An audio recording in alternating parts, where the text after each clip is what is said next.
Esiet sveicināti diskusijā elektriskās kravas automašīnas, diskusija par attīstību nākotnē.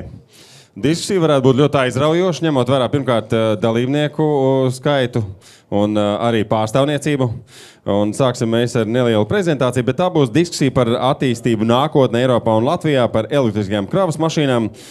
Diskusija cikls sadarbībā ar Satiksmes ministriju un transporta nozares pārstāvjiem. Un šajā diskusijā piedalās Satiksmes ministrijas autoceļu infrastruktūras departamenta direktors Tālvalds Vectirāns. Es saprotu, Tālvalds iestartēs arī ar prezentāciju sākumā, lai mēs zinām, par ko ir stāsts. Skanija Latvija vadītājs Argars Pušīnskis. Tad Andrijs Tukuls, kas ir Viršā, akcijas sabiedrības ilgtspējas projektu vadītājs. Artūrs Svekris, Ignitis Latvijas, elektroauto uzlādes tīkla attīstības vadītājs. Un Edgars Koks, transporta partneris SIA valdes loceklis. Tātad cilvēki, kas jau šobrīd darbojas šajā jomā un ir reāli ieinteresēti šajā jautājumā. Nu, sāksim ar Tālvaldi. Tālvaldi, jā, lūdzu. Labdien, es esmu Tālvalds Vectirāns, pārstāvu Satiksmes ministriju. Vadu autoceļu infrastruktūras departamentu. Mūsu atbildībā ir izstrādāt politiku pār transporta infrastruktūru. Viens no transporta infrastruktūras stūrakmeņiem, protams, ir ceļi, bet ceļos ir jābūt apkalpes stacijām, un viens no tām ir elektrouzlādes stacijas. Tātad, kur mums vajag šīs elektrouzlādes stacijas, cik lielas tās vajag. Un tāpēc iesākšu ar mazu prezentāciju par to, kā šobrīd izskatās ar kravas vai tām pielīdzināmiem automobīļiem, elektriskajiem. Tātad šobrīd, ja sākam no mazākā gala, tad N1, tie ir līdz 3,5, tie mazie, ja no visiem 70,000 ir 267. Nu, salīdzinoši jau labs uzrāviens, ja saprotam, ka tas ir tikai nesen sācies. Kopumā atgādināšu, ka vispār ir teju 10,000 elektriski automobīļi Latvijā reģistrēti kopumā. Tad tālāk par M2, kas jau būtu tā kā autobusi ar 8 un vairāk sēdvietām, tie mums ir 18. Un M3, ja lielie autobusi, tie ir vairāk, jo tur pašvaldības šajos pasažieru pārvadājumos investē, tie jau ir 108. Un tālāk pie nopietniem jau kravas automobīļiem, tātad N2 attiecīgi 5. Salīdzinoši vēl pirms 2 mēnešiem bija tieši 1, tagad jau ir kāds mazs uzrāviens, bet droši vien cilvēki, kas eksperti, kā Aigars, kas strādā vairāk, zinās paskaidrot, kāpēc ir tieši tā un tik daudz un ne vairāk, ne mazāk. Un salīdzinoši lielie ir salīdzinoši arī tikai 3. Līdz ar to tad tālāk jautājums, kā mums darīt labāk, ko attīstīt parka uzlādes vai publiskās uzlādes. Publiskās jāsaprot, ka tās tad būvēsim vai attīstīsim, jo jāatgādina, ka valsts jau vienu attīstības soli ir spērus, lai elektroautomobīļi principā varētu sākt strādāt. Tātad jau pirms 3 gadiem pabeidzām valsts tīklu, kuru uztur Ceļu satiksmes drošības direkcija, un tās ir 139 stacijas ar 50 kW jaudu. Nu, tātad pirmais solis ir, un jāsāk ir otrais, lai varētu šos lielos jau automobīļus, kas prasa pilnīgi citu jaudu, citas iespējas, citu ātrumu, tātad arī, lai varētu noskaidrot, kas ir pirmais, vista vai jola, vai jābūt stacijām, vai jābūt automobīļiem. Tad par esošām jaudām kā tādām, ja mēs domājam par nopietnām jaudām, vairs nevis 11, 22 kW vai pat 50, kas nosacīti vēl skaitās ātrās, tad mēs jau runājam šajā gadījumā, lai ar kravas automobīļiem domāt, tad tas ir no 200 jau uz augšu. Nu, tad šobrīd esošās, kas virs 200 tādas mums kopā ir 14 stacijas ar 22 pieslēgvietām. Un kopēja jauda tad ir vairāk kā 5,000 kilovatu. Nu, tas daudz maz, vajadzētu krietni vairāk, bet plānots jau šobrīd, ko uzņēmēji domā plānot, tās ir apmēram arī vēl tā kā jau 5 reizes vairāk nekā šobrīd esošās. Tas jau diezgan tuvā nākotnē. Tātad uz staciju tā kā esamību esam diezgan gatavi un uz to ejam. Un pēdējā slaidā parādam, tad, kas ir šobrīd, tad pa kreisi esošās, kurās varētu kravas lielāk vai mazāk lādēties. Tie ir šādi, tad viss ap Rīgu izkliede. tad iespējas pārbraukt pat, ja vidēji loģistikai ar elektrokravas automobīli ir salīdzinoši mazas. Bet jau tad, ja plāni realizēsies, tad mēs varam pilnībā redzēt, kā varam aizbraukt līdz jau Ventspilī, Liepājai, Bauskai, Jēkabpilī un Valkai.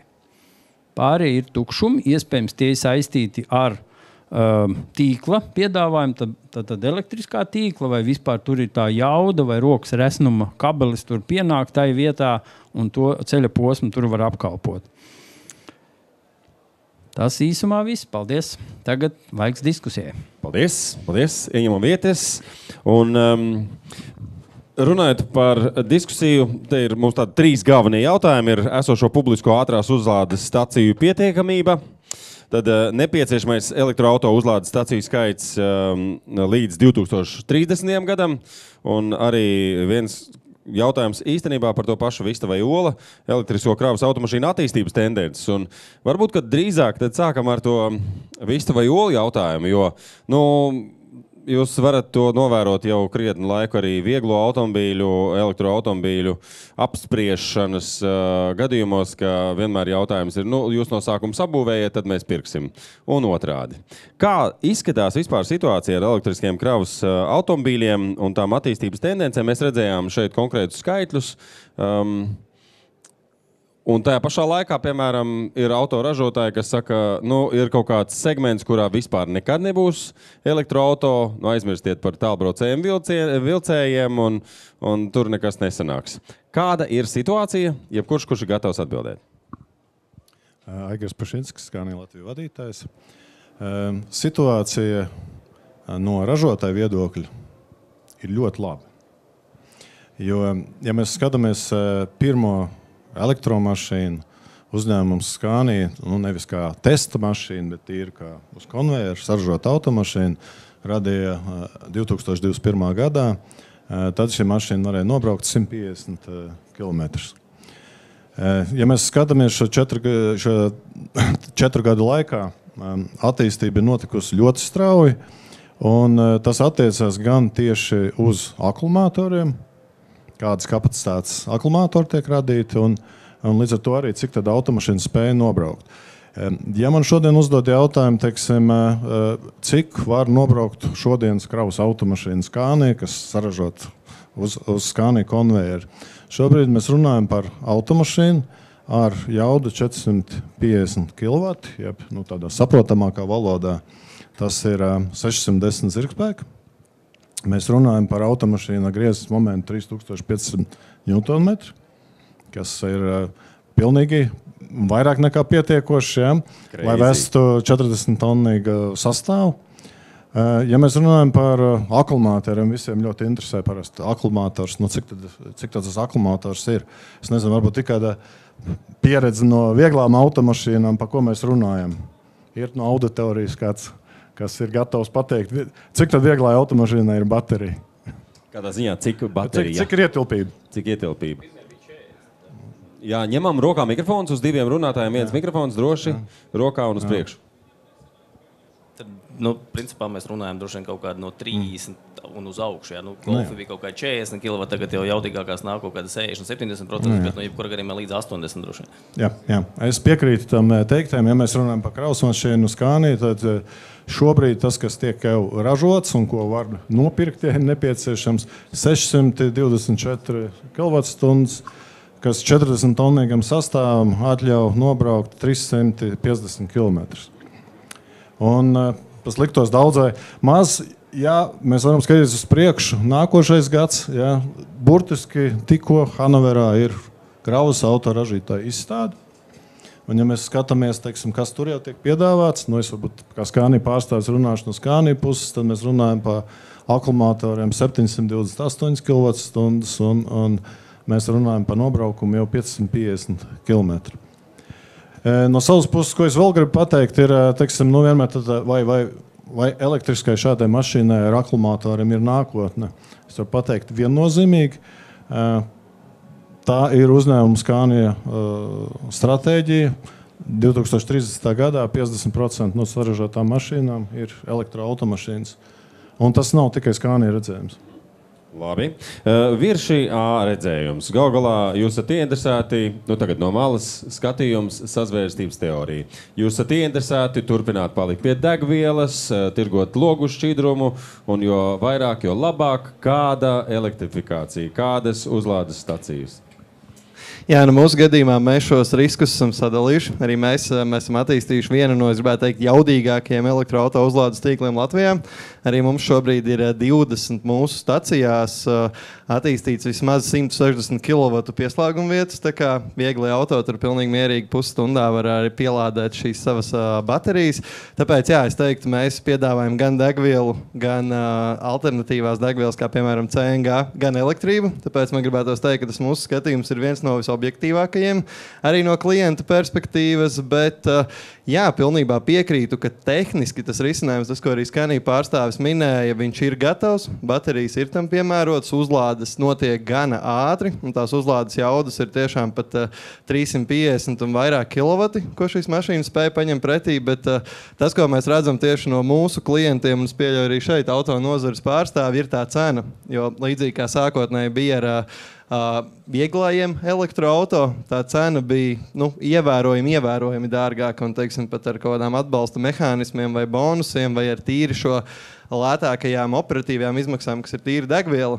Sākotnēji bija grūti tur to ekonomiku ieraudzīt. Tad es teiktu, ka kravas auto segments šobrīd ir tajā pozīcijā, un tieši runājot ar autoparku uzturētājiem, viņi saka, ka viņi grib domāt ilgspēju, grib domāt zaļi, bet šobrīd tiešām šī iegādas cenas, kas dažos gadījumos ir pat 2-3 reizes lielāka nekā, teiksim, alternatīviem fosīliem, viņa ir tāds solis, ko varbūt ir grūti šobrīd spērt.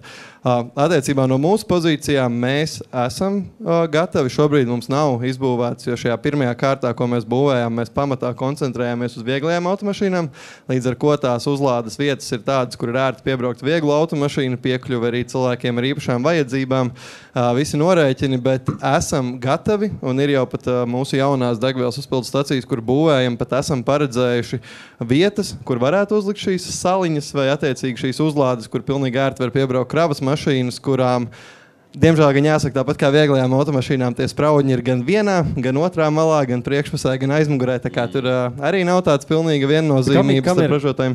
Kam ir jānotiek, lai jūs teiktu hop?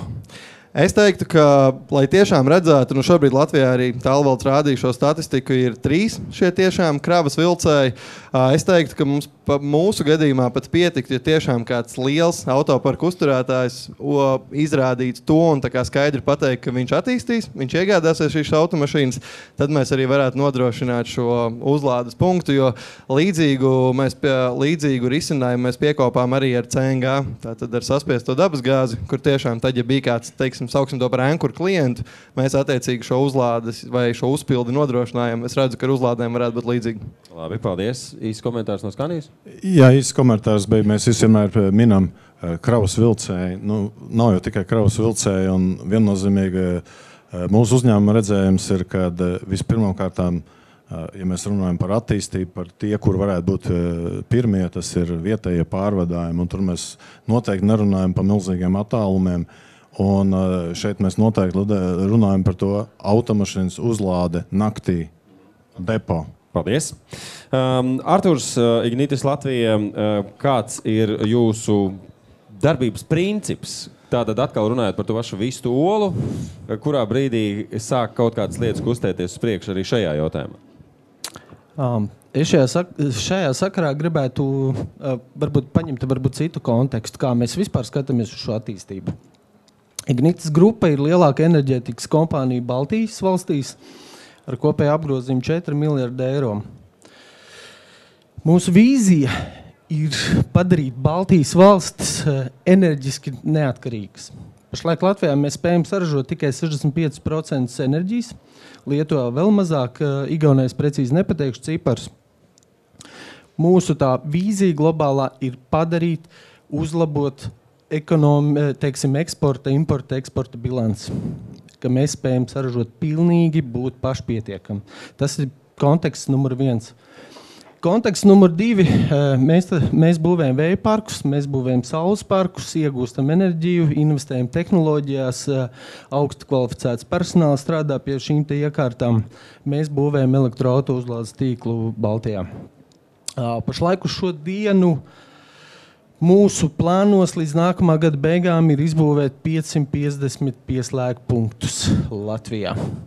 Tas ir stāsts par jebkuriem elektroauto. Jā, es tālāk mēģināšu attīstīt to stāstījumu. Ja. Neteiksim, ka lielākā daļa, bet atsevišķas lokācijas būs piemērotas arī kravas automašīnām.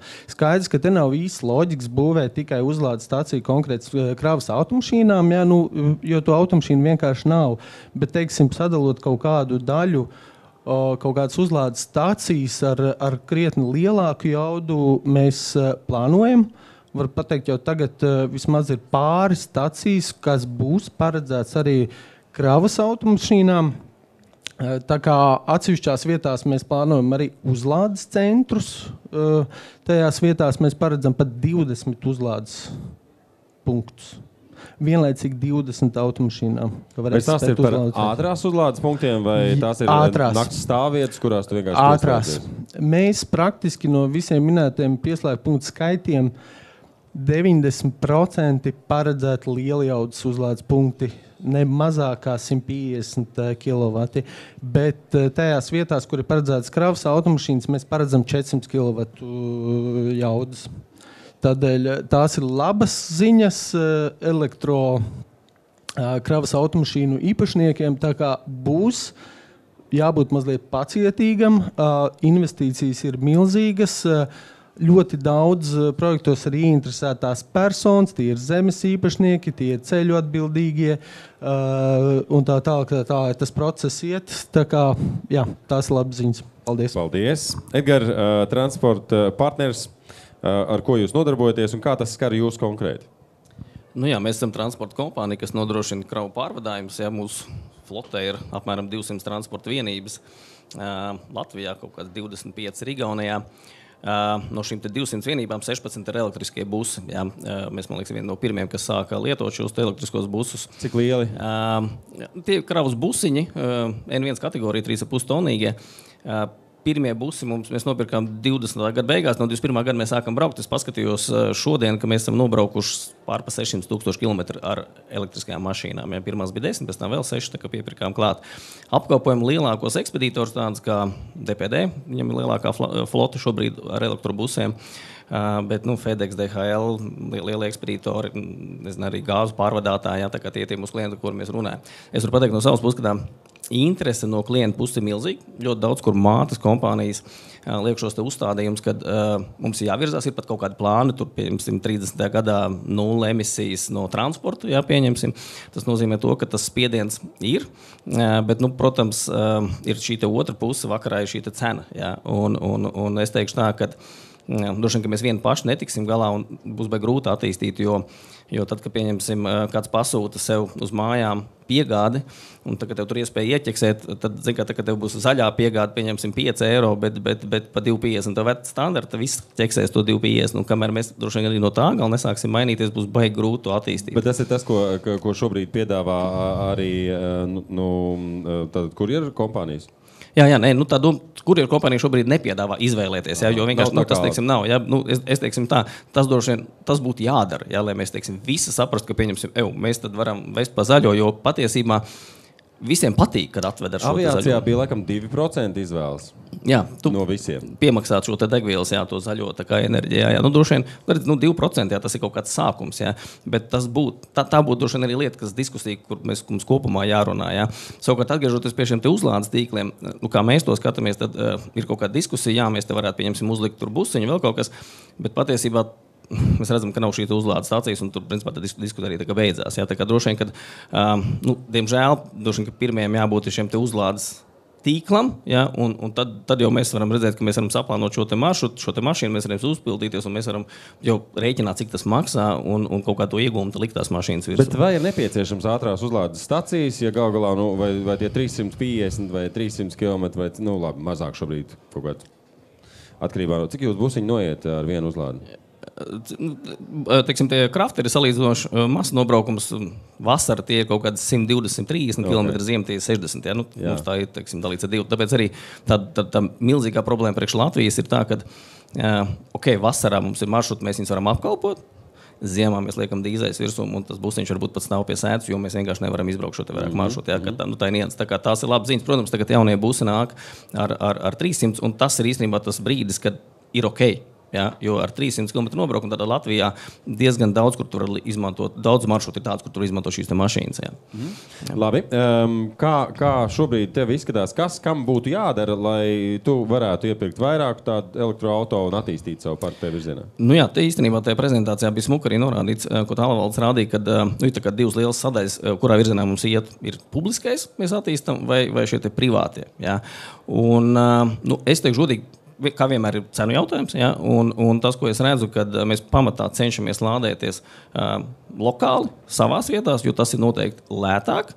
Tad, kad jau vajag, tad mēs lādējamies šajās publiskās, ja? jo šī cena starpība, viņi principā kaut kur 2 reizes mēs rēķinam par kilovatu izmaksām. Ja? Par labu.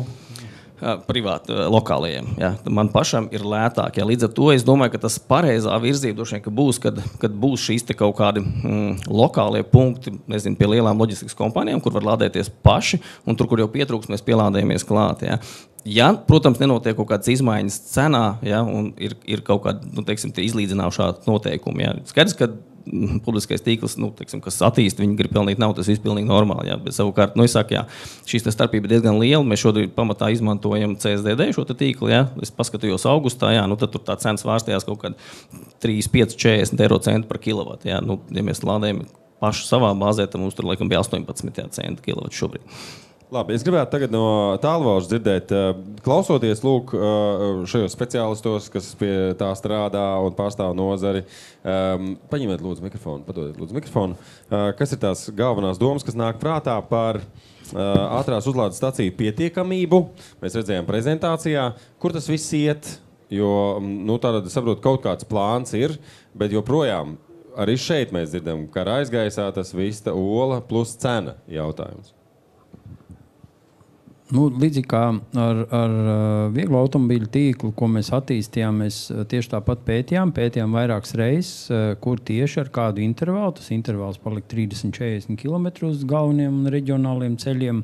Un šobrīd tā visa Latvija ir noklāta. Un šobrīd mums arī ir pasūtīts pētījums, kurš būs gatavs jau šī gada beigās. Un tad mums būs tās izvēles soļi, kā iet to pārējais periodu, jo gala mērķi Eiropas Savienība ir nospraudus uz TNT ceļiem, pamatīkla ceļiem jābūt tik pēc 60 km. Tas ir diezgan... Tas par smago automobīļu ātrajām uzlādēm? Jā, tieši tā. Tas ir jau, kad ir viens spraudnis vismaz 350 kW, tā ir milzīga jauda, un tur tā kopējā stacija jauda jau vairākos tūkstošos tiek mērīta, kas ir obligāti jābūt 30. gadā. Jā. Tad, protams, mums tādu attīstītu, mēs redzam, ka komersantu uzņēmēji to diez vai pavilks, jo ir liels ampēru jaudas paredzamās jau līdz tam, kad tur iebrauks pietiekami daudz kravas automobiļu, lai attaisnotu savu biznesu, ja tas paies laiks un kādam par to jāmaksā. Tās jaudas izklausās ļoti dārgi. Jā, tas izklausās dārgi, un tā arī ir, tas aprēķins tāds arī ir, un tāpēc mums šobrīd galvenais uzdevums ir saprast, kā perifērijā, tur, kur šis biznes pagaidām neveidojas, tur, kur nav arī sadales tīkla operatora piedāvātā jauda, kā tur attīstīt, lai tajos baltajos laukumos, pirmkārt noskaidrot šos baltos laukumus, un otrkārt, kā tur attīstīt un cik vajadzētu no valsts piefinansēt, lai šos varētu uzturēt. Jo, piemēram, A1 virzienā no Igaunijas, pēc tam A7 virzienā uz Lietuvu noteikti vajadzēs, jo tā būs galvenā transporta artērija. Un tas ir tas pamatīklis, kas šajā trans-Eiropas sakarā mums arī ir vajadzīgs.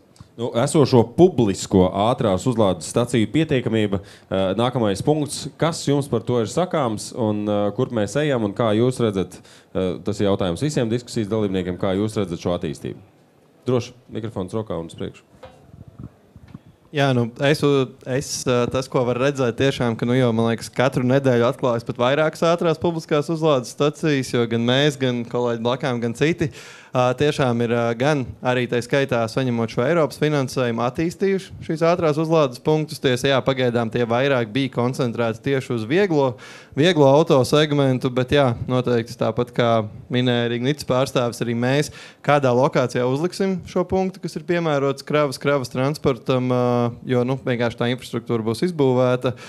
Bet jā, es gribētu teikt, ka tiem, kuri plāno iegādāties vieglo vai arī pat šos, teiksim, nelielo kravas transportu attiecīgi, kuram nevajag šo speciālo uzlādes vietu, tiem uzlādes noteikti būs. Un pagaidām arī rindas tik strauji neveidojas, tā kā tiešām tā vīsta vai ola attiecīgi uzlādes būs strauji soli priekšā, vismaz tuvākos pāris gadus.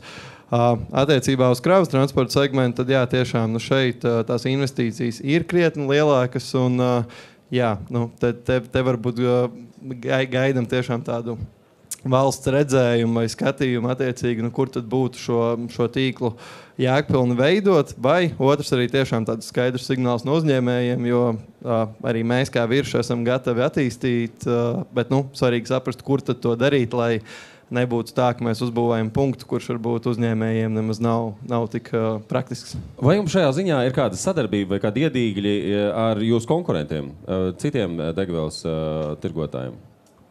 Ar degvielas tirgotājiem es teiktu, ka mēs, kā virši, esam pirmais, kurš tā ļoti strauji attīst tieši savu tīklu. Nevis uzlādes ar partneriem, bet tieši tā kā savu viršu spēka uzlādes tīklu.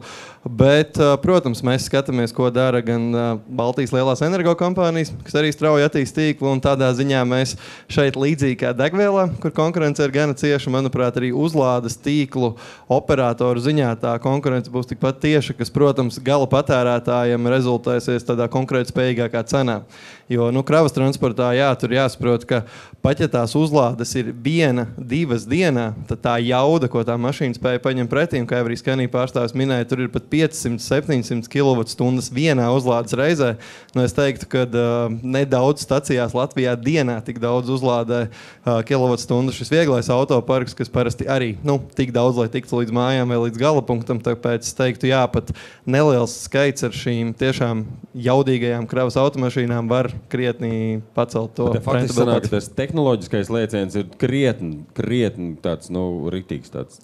Tehnoloģiskais lēciens, es teiktu, arī mums šobrīd ir stacija, kas var 320 kW dot. Protams, šobrīd laikam tagad jaunie Porsche, kas iznāca, viņi spēja paņemt šo jaudu virs 300 kW, bet tā vienīgā izmaiņa var būt tā, ka tam visam ir jābūt, es teiktu, vēl tādam robustākam, jo, ja vieglais auto to ņem 5 minūtes, 10 un jauda krītās, tad kravas mašīna, principā, to var pat stundu no vietas ņemt.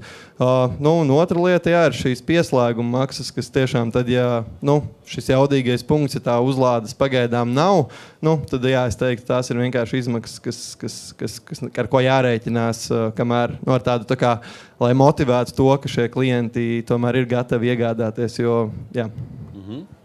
Lūdzu? Man viens koments, vēlreiz atkāršošies, mēs uzskatām, ka mums jāskatās, kad mašīnas, kuras pārvietojas Latvijā, viņam ir jāskatās virzienā, kad uzlāde notiek pie viņam mājās. Un, līdz ar to arī šo mašīnu iegādājoties, ir jāstās arī risinājums tīri uzlādē, ko ražotājs arī piedāvā. Ir sadarbības partneri konkrēti. Otra lieta, ko mēs redzam, un jau tika minēts, tad tieši šīs mašīnas, viņas apstājās tieši uzkraušanās, izkraušanās vietās. Ir šīs uzlādes. Un trešā lieta, ko es gribētu teikt, ir, mēs reizēm varbūt drusku pārspīlējam. Mums liekas, ka visas mašīnas brauc, 600-700 km dienā, kāds noteikti nav. Nevaru minēt katru konkrētu firmu, bet mašīnas jau no 2013. gada visas ir tiešsaistē, un mēs redzam, tad vidējais nobraukums automašīnai, ja viņas paņem kopā, es varu runāt pa 8000 skānijām, ja tas nobraukums ir 350-355 km dienā, tā kā tas, un ja mēs noņemam nost tālbraucējus, tas nozīmē, ka braucot vietējos pārvadājumies, tas ir daudz mazāks. Bet, ja jūs runājat par uzkraušanās vietām un arī tad par nakšošanas vietām savās garāžās vai vienalga boksos, tātad tā nav publiskā ātrā uzlāde. Tur ir kāds cits to nodrošina. Jā, tas ir pašiem līdzīgi, piemēram, kā jūs skatāties privātā automašīna mājās. Ja mums ir privāta māja, kas ir izdevīgākais veids? Jūs pa nakti uzlādēt pie mājas. Bet vai tas nozīmē, ka jūs arī ražojot to ņemat vērā, ka jums nevajag tik šausmīgi jaudīgās uzlādes tai mašīnai? Jaudīgās uzlādes, teiksim, tas, ja mēs skatāmies teiksim, no tādā braukšanas viedokļa, kur viņi ir nepieciešami, tad mašīna pēc satiksmes noteikumiem autovadītājs maksimāls var braukt 4,5 stundas. Tad viņam ir obligāti jāapstājās, jāpaņem pauzīt pusstundu. Un tad šai brīdī, protams, ir kritiski svarīgi, ka tas laiks tiek racionāli izmantots. Un tad ir vajadzīga šī liela uzlādes jauda. Šobrīd Scania automašīnai uzlādes jauda tehniski var lādēt automašīnu jau ar 375 kW. Tā ir pietiekoši liela jauda, lai baterijas uzlādētu stundā un 15 minūtēs. Bet vēlreiz, es nedomāju, ka tas ir ekonomiskākais veids, ja jūs braucat vietējos pārvadājumus, vajag plānot maršrutu, izdomāt, kur, kā. Un droši vien, kad pirmie, kam šīs mašīnas, kas varētu sākt lietot, ir tie, kam ir skaidrs zināms maršruts, viņi saprot, tas ir plānots. Ja, un droši vien tie, kam viņš šodien nezina, ko viņš rīt darīs, kurā maršrutā viņš brauks, droši vien tad ir šāda mašīna ļoti riskanti pirkt un droši vien pirmā etapā nevajadzētu. Edgar, uzreiz jautājums ir noteikti, ja var sanāk, darbojoties, strādājot ar saviem darbiniekiem, saskarties ar kaut kādu pretestību katru reizi, kad rodas kaut kādas pārmaiņas, viņam jāmaina savu paradumu, viņam jāplāno maršruts citādāk, viņam jākļūst gudrākam. Viņam pilnīgi citādāk jāstrādā ir. Tīri loģistikas izteiksmē un laika plānošanā. Jā, protams, ir šīs niansītes, kas ir jāņem vērā, bet, ja godīgi, tad interesanti, kad mēs daudz kaut ko esam ieviesuši, šādas skanerus un vēl kaut kas, un tā kā tu saki, vienmēr ir, šis jaunais ir mēsls, ja? Viss vecais bija labs, un tad pēc pusgada kaut kas pamainās, un mēs ar to veco vairāk nevaram, vai dodam man to jauno, ja? Tā tie cilvēki ir, bet ar elektrobusiem bija interesanti, mēs sākām viņus dot, sākumā, protams, bija baigā skepse, bet pēc tam ir tā, kad ar dīzeli neviens negrib braukt. Kāpēc? Bet vienkārši viņš saka, ka es aizbraucu vakarā mājās, un es pat neesmu nogurs. Viņš saka, ka iekāp tajā dīzelī, viņš tur vibrē, viņš tur kratās, kaut kas tur notiekās. Patiesībā tajā mašīnā ir daudz komfortablāk. Es biju Scanias testos, paldies, mēs bijām aizbraukuši uz Zviedriju, un es izbraucu ar vilcēru lielajiem. Un es pēc tam iekāpu dīzeļu vilcienām, likās, kas notiekās. Viņš tur rēc ņemās, viņš tajā kalnā neiet augšā, tas tā kā gludeklis tur slīd pa to kalnu, un tev iekšā vienkārši ir pilnīgi komfortabli sajūta. Tā kā no tā viedokļa viņi ļoti labi paņēma. Cits stāsts, protams, ir ziema, ja, jo, teikšu godīgi, mēs ziemā esam spiest slēgt nost apkurs un vispārējo, un tad tās emocijas, principā, ziemā tur kaut kāds 2 nedēļas, kad ir augsts. Teikšu godīgi, ir kaut kāda busiņa, kur mēs esam uzlikuši autonomu apusildi, ja, jo vienkārši nav iespējams nekādā veidā izturēt. Ja. Tas varbūt bišķi neiet kopā ar to zaļo pasākumu, ja, bet vienkārši, lai tā mašīna varētu braukt, mums tas ir nepieciešams. Bet jaunajās, es saku, tas šobrīd šā gada mašīnās, kas nāk ārā, tur principā tas jautājums ir atrisinās, tur nav problēma. Tas ir vairāk par tiem vecajiem pirmajiem tiem busiņiem. Ja. Tā kā tāda pretestība no šoferu puses nav. Ja. Jā, protams, ir jāplāno. Ja? Tas, ko tu minēji, mums ir bijušas situācijas, kad teiksim, man dispečers saka, paņem vēl vienu adresi, un šofers saka, nē, es viņu nepaņemšu. Es braucu uz bāzi, man vairāk nav varianti. Ja? Ir bijuši, ka mēs esam aizbraukuši, paņēmuši to adresi, un tieši godīgi pie vārtiem paliek tā mašīna. Ja? Tad mēs tur tos 100 metrus, viņu aizstumjam. Ja? Ir šīs situācijas, bet īstenībā tas ir tāds, tu pierodi, tu saproti, tu bišķi pamaini, un tad nav jautājumu. Tas vairāk bija sākumā, ja, jo sākumā bija tās situācijas, jo tas, kas tā galvenā lieta, kas jāsaprot, piemēram, ja tu brauc ar iekšdedzinēju mašīnu, tad tur, 0 rādās, nobrauktie kilometri, tu esi nobrauc to māku, tu zini, ka tu vēl vari nobraukt. Elektrobusam ir savādāk. Viņš tev rāda, ka, piemēram, tev ir palikuši 10 km, 10 tu nenobrauks, ja. Tu droši vien, ka nobrauks 7, varbūt pat 5, ja, un tad, kad ir 0, tad ir 0, ja. Tā tas jāsaprot, tad ir viss, ja. Viņš tieši tā arī apstājās, ja. Kaut kas viņam jāpamaina ir varbūt tajā rādītājā, lai man arī paliek tie 30-50 km kā benzīniekam. Īstenībā, jā, man liekas, ka ja šie lādēšanas iestatījums mēs varam uzlikt, ka lādē 80% vai 85%, ja, tad jocīgi, ka mēs to apakšu nevaram ieregulēt. Jo es arī tieši tā domāju, ka forši būtu uzlikt, atstāt tos 10 km, jo man Liepājā bija gadījums, viņš saka, mēs tiešām braucam 1, 0, viss. Klaus, ko tev saka? 0. 0, jā. Savukārt, es vēl gribēju bišķiņ papildināt par to, par tiem parkiem, par tām uzlādēm. Ja, tad, man liekas, tā viena lieta, ko droši vien, ka valstī vajadzētu skatīties un nākt pretī, ir šobrīd šīs te ierīkošanas maksas. Jā. Es ņemšos bišķiņu DPD šeit, varbūt tāda informācija sniegt, jo viņiem 20 mašīnas lādējās, jā, tas maksāja, tur man liekas kaut kāds 60 vai 70 tūkstoši, un viņi gribēja pielikt vēl 20 mašīnas, lai mēs vēl 20 busiņas varam uzlādēt. 360 tūkstoši ir tāme, jā, un tas, protams, ka neiet kopā, un, protams, ka tas projekts beidzās. Kas to tāmi sastāda? Man liekas, ka sadals tīkli dod šos tāmas, jā, teiksim tā, valsts, jā, un tas ir, man liekas, tā kā, reāli neadekvāts cipars, ja mēs runājam, ka mēs to tā kā gribam atbalstīt, jā, un es domāju, bez atbalsta šajā segmentā, jo zinu, ka Schenkers plāno pie savas noliktavas veidot šo tīklu, kur var pildīt mašīnas uzlādēt, jā, bez šī atbalsta, tas būs baigi grūti, jā, tā kā man liekas, ka tas virziens, kur valsts varētu paskatīties, kad jā, pieņemsim, nāk šis te lielais spēlētājs, mēs šeit gribam, ir šāds investīcijas, tad mēs viņus varbūt kaut kā tur daļēji sedzam vai lielāko daļu sedzam, jo mēs iegūstam pretī to, ka mēs viņu lādēsimies. Tad loģiski tālvadim jautājums, kā šobrīd izskatās. Galu galā, redz, kur 2030. gads ir vēl viens jautājums, kas mums jāpagūst ir izrunāt.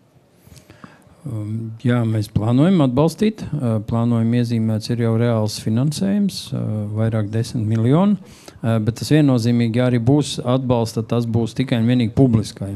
Respektīvi to, ko valsts par Eiropas naudām vai finanšu instrumentiem vai valsts budžeta naudu atbalsta, tam būs jābūt tā kā visas sabiedrības lietošanai daļēji vai kā, bet nosacīti kopā. Jā, un tas ir tas, ko mēs atbalstīsim. Arī būs šīs daļēji ātrās līdz ap 100 kW uzlādes sprauģi. Tas būs drošajās stāvvietās. Arī tie mums ir jāveido, lai, kā Igars minēja, lai šoferi, kas brauc tālajos braucienos, var veikt savu obligāto atpūtu. Tas mums arī jānodrošina. Un, piemēram, tajos atbalstos, kur Eiropas Savienība atbalstīja, piemēram, Rīgas satiksmei, tur vairākas šīs pieslēgu vietas ierīkot, bet tas ir tā kā sabiedriskais transports. Sabiedriskais transports pēc būtības jau ir publiskā funkcija, jā, un tad tur atbalsta gan šos autobusu iegādi, gan arī uzlādes vietas, bet tās nav publiskās. Ja no privātā sektora, kas ir biznesā, tad šīm vietām būs vismaz daļai jāpārtop par publiskām. Kā piemēram ir arī šī par Eiropas naudu būvētā ūdeņraža uzlādes vieta, jā, pelēkā, bet tā ir arī ar nosacījumu, ka obligāti ir jānodrošina publiskā uzlādes funkcija. Faktiski sanāk, ka tad uzņēmēji ir atstāti aci pret aci ar sadales tīklu, un kamēr sadales tīklam nav intereses, tikmēr nekas tā liecienveidīgi nenotiks. Mēs esam runājuši ar sadales tīklu, bet viņi ir objektīvi tehniski izstāstījuši. Viņiem šī jauda jārezervē. Un, ja tur pienāk rokas resnuma kabelis pie tās vietas, ja, kādam ir jābūt gatavam, ka tiešām tur iebrauks tie kravas automobīļi un sāks vilkt to strāvu ārā, jo tad cits ciemats var vispār nodzist blakus, ja nav pietiekami viss paredzēts un rezervēts. Tad nav stāsts tikai par to konkrēto staciju konkrētajā teritorijā, bet par visu ceļu līdz. Arī, jā. Labi, 2030. gads, kam ir jānotiek, kas notiks, un pie reizes varbūt arī paplānojam, kas notiks ar autoparkiem, procentuāli vai attīstības virzieniem. Skanija savulaik, man liekas, ka iekšzemes dzinējus vienlaicīgi izstrādāja kādus, nezinu, vai dzinēju tipus, kādus 4 dažādus, nezinot, kas izšaus tur, ūdeņradis vai gāze vai elektrība. Kāda šobrīd ir attīstības tendence un ņemam vērā lūdzu to 2030. gadu? Kas mums jāzina, kas mums jāizdara? Ja mēs skatāmies par automašīnām, tad tīri strateģiski Scania redz 2 attīstības virzienus. Viens ir baterija elektroautomašīnas, un otrs viennozīmīgi ir automašīnas, kuras izmanto biogāzi, jeb metānu, kas tiek iegūts no biogāzes. Un šeit neviens nepieskārās tēmai arī tajā brīdī, kad mēs izmantojam elektroenerģiju, ja, tad ir svarīgs jautājums, kādu elektroenerģiju mēs izmantojam. Un, Latvijā labā ziņa ir tā, ka ir hidroelektrostacijas, tagad saules bateriju parki, vēja parki. Jā, šī ir zaļā elektroenerģija, bet tajā brīdī, ja jūs izmantojat tā saucamo pelēko elektroenerģiju un braucat ar elektromašīnu, jūs nekādā veidā nevarat teikt, ka jūs zaļi un jūs saudzējat vidi, tāpēc, ka to elektrību saražot, dedzinot ogles vai kaut ko citu. Ja. Un ja mēs skatāmies, teiksim, uz biogāzi no šāda skatu punkta, ja, tad šos bioloģiskos atkritumus pārstrādājot gāzē, un tālāk atdzinot automašīnas dzinējā, tas viennozīmīgi ir virziens. arī kurš ir gatavs jau šobrīd līdz 800 km var nobraukt ar automašīnu. To mēs redzam. Bet ilgtermiņā, kā stratēģija, vismaz no Scania skatu punkta, elektroautomašīnas ir viennozīmīgi virziens, kurā mēs ejam uz priekšu. Ļoti bieži jautājumu par ūdeņradi. Viennozīmīgi, pie ūdeņraža arī tiek strādāts, bet ūdeņradis šobrīd lielais jautājums ir, cik tas viss maksā. Jā, jo tomēr ūdeņradis neeksistē, viņš ir jāiegūst no kaut kā. Un ir divi veidi transformācijas, bet arī šis virziens, vismaz Scania redzējumā, viņš būs, bet varbūt ne galvenais. Tiks izmantots mašīnām. Paldies! Jā, es varu piekrist, ka mēs no virspuses noteikti nodrošināsim mūsu klientiem un, principā, kuram autoparkam šīs alternatīvas. Attiecīgi, kā jau minēju, tad šī saspiestās dabasgāzes tīkls arī ir ar mērķi, ka mēs tur šo biometānu varēsim uzpildīt šajās arī kravas automašīnās, bet, ja paskatāmies tādu 30. gadu, tad es kā jau arī kolēģi minēja, tad redzu, ka tiešām tā straujākā izaugsme varbūt nebūs tajos garo gabalu kravas vilcējos, bet tas tieši tā būs, teiksim, autobusos, jo tagad, ja pastāst statistikā, tad Eiropā pat 8–9% no visiem autobusiem ir pilnībā elektriski. Tas pats arī šis vieglais kravas transports, kuram ikdienā tie maršruti nepārsniedz šos 200–300 km, ko jau tehnoloģija arī bez, teiksim, tādām ļoti augstām izmaksām spēj sasniegt, ka tie noteikti elektrificēsies par kravas vilcējiem. Jā, es domāju, tur tiešām gan Scania, gan arī citi aktīvi strādā, lai to tehnoloģiju attīstītu, un skaidrs, ka tās uzlādes vietas būs, bet jā, teiksim, kad ar šāds elektrovilcējs brauks, teiksim, no Latvijas līdz varbūt Rietumē Eiropai, un es domāju, tas varbūt 30. gadā, skatīsimies, kura būs tā tehnoloģija, kas izšaus. Katrā gadījumā mēs, kā degvielas enerģijas tirgotājs, noteikti piedāvāsim to, kas būs nepieciešams, un arī ūdeņraža stacijas, jāsaka, arī mēs skatāmies, pētam, bet tur tiešām vēl tas 30. gads negribētos apsolīt. Jā. Es Arturam gribētu pie reizes pajautāt arī vienu citu lietu, jo, piemēram, privāto auto tirgu var novērot tikko pazūd atbalsta mehānismu, uzreiz pazūd, bet krietni samazinās elektroauto popularitāte, un pēkšņi viss sāk runāt, ka varbūt tie uzstādītie mērķi, kad mums jāatsakās vispār no iekšzemes dzinējiem, ir bišķi pārāk ambiciozi. Kā jūs to ņemat vērā savā attīstībā? Uz kurien tas viss iet, it īpaši runājot par kravas automašīnām?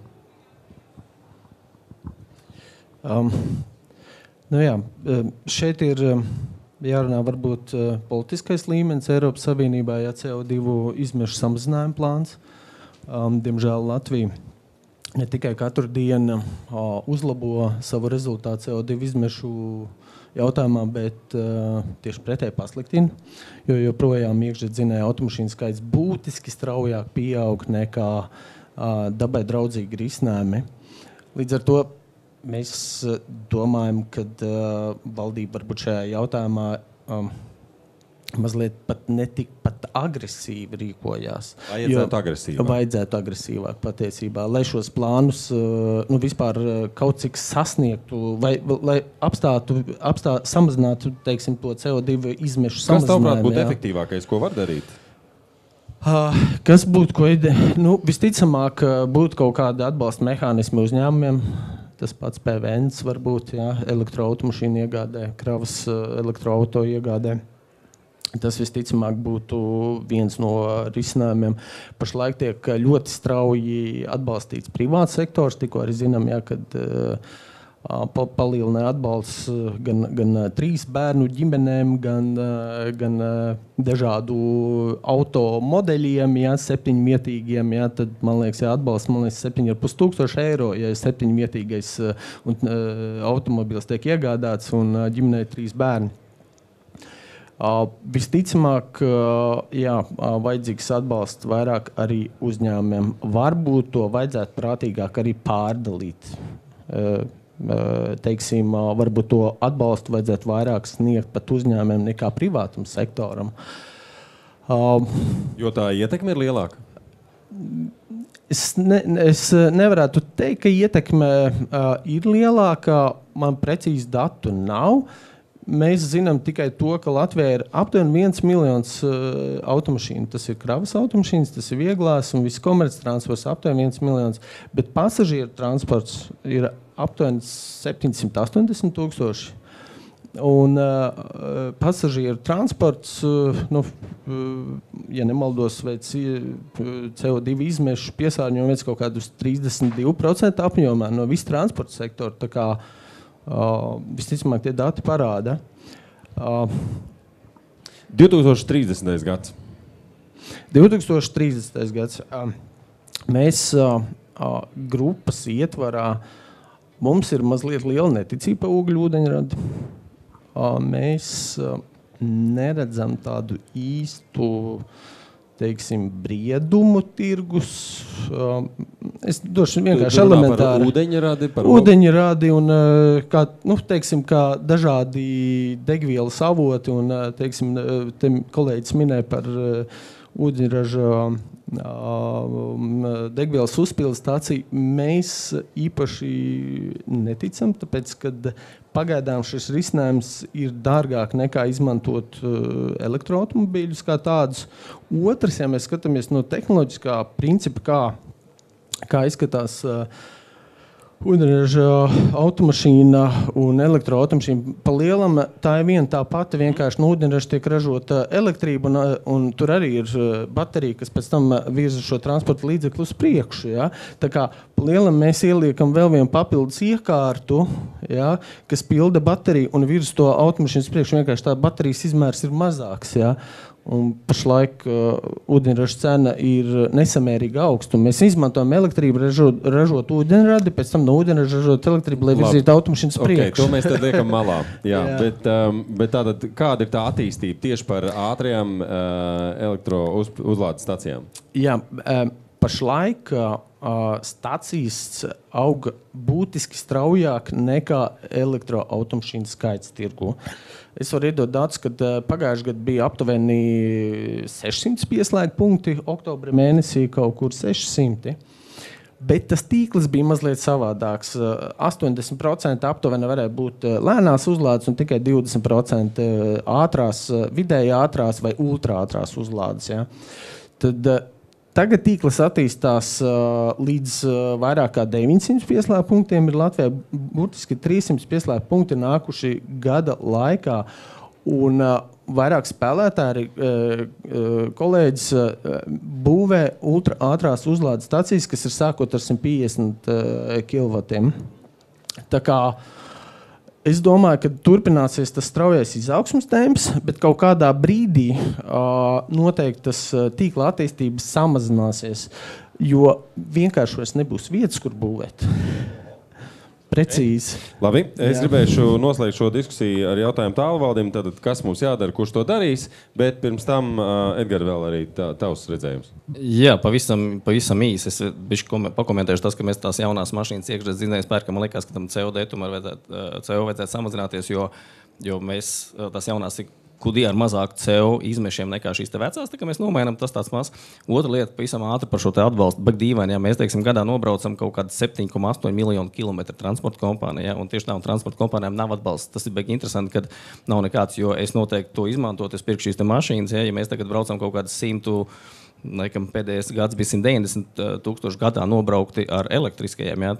Un noteikti mēs varētu braukt daudz vairāk. Ja? Tā kā šis te atbalsts noteikti būtu ļoti noderīgs, jo arī šie te busiņi, ko mēs nopirkām pirmos, viņi bija subsidēti tikai no rūpnīcas. Ja? Tā kā tas palīdzēja īstenībā to izdarīt, jo savādāk arī šādas te mašīnas tā kā nebūtu. Bet ja? tātad nobraukt vairāk nenozīmē vienkārši vairāk braukt, bet pārdalīt to proporcijas starp iekšzemes dzinēju mašīnām un elektromašīnām. Jā, precīzi, jā, jo principā tas uzstādījums no gan visiem klientiem ir tas, ka jā, mēs šos te iekšzemes dzinējus ņemam ārā un liekam šīs te elektriskos. Līdz ar to tas ieguvums būtu milzīgs, jā, jo mēs brauktu ar šīm elektromašīnām. Jā. Bet tas kopējais uzstādījums, es teikšu tā, ka tajā 3 gadā, protams, tie ļoti ambiciozi plāni, un tagad ļoti daudz valsts jau saka, mēs te bišķiņ skrienam pa priekšu, jā. Bet es domāju, ka kaut kādu 50% īpatsvaru mēs noteikti sasniegsim. Es domāju, ka, teiksim, tādā piegādes biznesā iespējams, ka pat tas procents būs augstāks, jā, jo ir šī te mācu kompānijas uzstādījums. Es domāju, ka tas varētu būt pat kaut kādi 70%, jo mēs droši vien visticamāk paliksim pie līniju mašīnām, kas iespējams vēl būs iekšzemes dzinēji, šīs te uzlādes īpatnībām, ja? Bet ļoti iespējams, ka redzes Skanija šobrīd nodrošina. Es esmu dzirdējis pa 500 km, un principā, ja ir 500 km, tad mēs tad Latviju no Rīgas varam apkalpot visos virzienos mierīgi. Ja? Labi, jautājumu auditorijā. Ja kāds ir lūdzu rokas gaisā, Jā, man ātrs jautājums. Es skatījos, baigi labais piedāvājums šobrīd. Iekšdedz dzinējs, dīzelis, 3 litri, pilnīgi jauns auto, pa superīgu cenu var dabūt. Man pirkt vai nepirkt? Skatoties, kādi mērķi tev. Nu, liels auto, pa baigi sakarīgo cenu, bet dīzels 3 litrīgs. Moderns dīzels. Ar filtru lielu noteikti. Jāpiezīmē, ka dīzels Latvijas teritorijā vispār nav piemērots, jo tur jābrauc vairāk pa 300 km vienā virzienā. Tas piemērots ir, piemēram, Vācijas bāņiem, bet Latvijai tas nav tehniski neatmaksāsies tādu tev eksploatēt. Aha. Jā, jautājums. Jā, jautājums man. To, ko es sadzirdēju, kad braucot teiksim, Latvijas iekšienē un naktīs stāvot savos parkos vai vietās, kur iekraujamies, tātad tas būtu ok. Savukārt, vai es pareizi sadzirdēju, ka starpvalstu pārvadājumu kravas vilcējiem īsti tomēr laikam elektrovirzienā neies, ka labāk palikt ir pie esošām tehnoloģijām? Nē, tas, ko es teicu, piemēram, ar kaut ko jāsāk vienmēr. Un, mūsu redzējums ir tāds, ka šī attīstība sāksies tīri vietējo pārvadājumu segmentā un tālāk soli pa solim ies uz priekšu. Ja mēs skatāmies tehniski, tad nākošā gadā mēs uz konvejeru ražojam, spējam piedāvāt mašīnu, kas nobrauc 500 km. Atgriežoties pie šiem 4,5 stundām tālbraucēju segmentā, tad, pat ja automašīna brauc 85 km/h, kas ir maksimums, viņa jau 5 km/h pārkāp, tad viņš var nobraukt 380 km 4,5 stundās. Un tad viņš apstājās un var uzlādēties. Protams. Un uzlādes ātrums jau šodien reāli automašīnai uzlādes ātrums ir 375 kWh. Stunda 10, stunda 15 un baterijas ir uzlādētas. Ja. Un, šie pārvadājumi noteikti būs arī tālbraucēju segmentā. Varbūt, ja mēs skatāmies, kur varbūt varētu būt izaicinājumi un citas alternatīvas degvielas, ja mēs runājam refrižeratoru pārvadājumu, ja, vai teiksim, ko es jau pieminēju, šīs nenoteiktās kravas, kad mašīna iet uz Eiropu un viņa nokļūstot kaut kādā valstī, viņa nezina, kas būs nākošais. Jā, tad šī nenoteiktība, protams, rada grūti plānot, un tāpēc noteikti vajadzētu sākt ar to, kur darbs ir plānojams, paredzams, saprotams. Jā, tāpēc jau Eiropas Savienība nosaka, jo viens no Eiropas Savienības iegūmiem ir brīvu preču pārvietošana. Un tāpēc Eiropas Savienības nosacījums izmantojot tās naudu ir noteikti šo 60 km distanci starp ātras uzlādes stacijām sasniegt. Un to arī visticamāk sasniegsim, bet tikai sadalīsim posmos 27., 28., 30. gads un tā tālāk. Artur? Tas, kā izskatīsies nākotnē, mēs arī nezinām. Jo nāk ar vienu jaunu risinājumu. Protams, viens risinājums ir tā, ka mēs lādējam bateriju un mēs braucam. Zviedrijā un Vācijā ir pantogrāfa kravas automašīnas, kur kravas vilcēji piestiprina tā kā tramvajam, un praktiski var nobraukt vairākus 100 kilometrus. Šīs šosejas parāda labu sniegu, un, ja nemaldos, arī Scania piedalās šī projekta izstrādē. Tas ir viens moments. Otrs moments - tehnoloģiskā attīstība. Tas ir visticamāk varētu attīstīties uz bateriju maiņu. Ja? Norvēģijā ļoti populāri, neteiksim, ka ļoti populāri, bet pietiekošā lielā skaitā ir ķīniešu automašīnas, kur baterijas tiek mainītas. 10 minūšu laikā. Jā, personīgi redzēju, ja automašīna piebrauc teiksim, pie tāda neliela angāra, aplikācijā uzspiež, ka vēlās nomainīt bateriju, sēžot šoferim iekšā, mašīna iebrauc iekšā, 10 minūšu laikā tiek nomainīta automātiski baterija bez neviena cilvēka iesaistes. Ja, tā kā visticamāk, mēs domājam, arī šādi risinājumi attīstīsies transporta sektorā, jā, varbūt pantogrāfi, varbūt maināmās baterijas, dažādi risinājumi, varbūt. Bet nekur mēs neliksimies. Nekur mēs neliksimies, jā. Paldies, Tālvaldi. Noslēdzošs aicinājums uz rīcību. Ieteikums silts. Silts ieteikums, jeb aicinājums uzpildes staciju vai energotīklu operatoriem pēc iespējas ātrāk darīt mums zināms, kur šī nākotne, jeb attīstība būs, lai mēs varētu to paredzēt un tādējādi atbalstīt tās vietas, kur tas bizness nav saskatāms, lai tajās vietās varētu šo pārklājumu veidot. Paldies! Paldies! Paldies visiem iesaistītiem.